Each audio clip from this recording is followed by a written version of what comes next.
আলাদা মামলায় রিমান্ডে সালমান এফ রহমান, কামাল নাসের চৌধুরী, নজরুল ইসলাম মজুমদার, সালাম মুর্শেদি ও নাসিক আদনান। বিস্তারিত জানাতে সিএমএম আদালত থেকে সরাসরি যুক্ত হচ্ছেন রিপোর্টার মনির হোসেন। সরাসরি যাচ্ছি তার কাছে।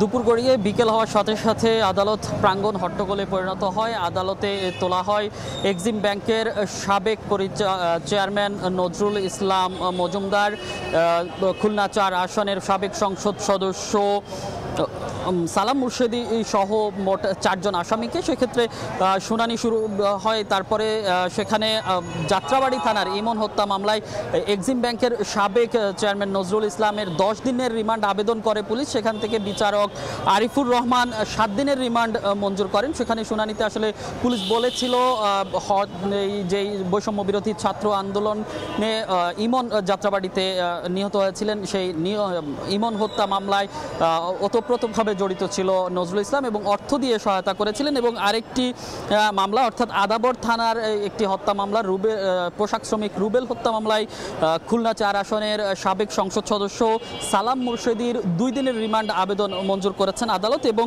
একই সাথে সাবেক ক্রীড়া সচিব মেসবাহ উদ্দিনের ৩ দিনের রিমান্ড আবেদন মঞ্জুর করেছে। এবং সাবেক যে আরেক মুখ্য সচিব কামাল নাসের চৌধুরী, তার সেই পল্টন থানায় আসলে ৪ দিনের রিমান্ড মঞ্জুর করেছেন। এবং পল্টন থানায় কামাল নাসের চৌধুরী এবং মেসবাহ উদ্দিনের রিমান্ড চায় পুলিশ। সবার রিমান্ড আসলে 10 দিন করে চেয়েছে। এবং আরেকটি মামলায়, যেটি গুলশান থানার মামলায় বসুন্ধরা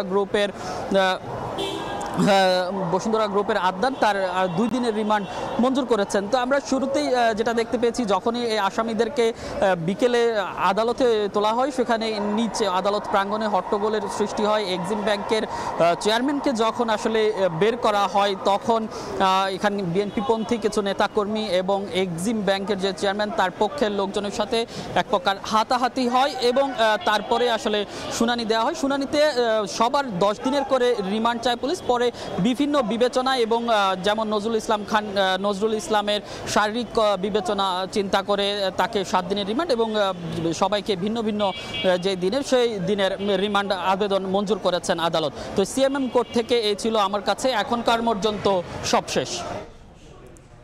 সরাসরি ছিলাম সিএমএম আদালতে।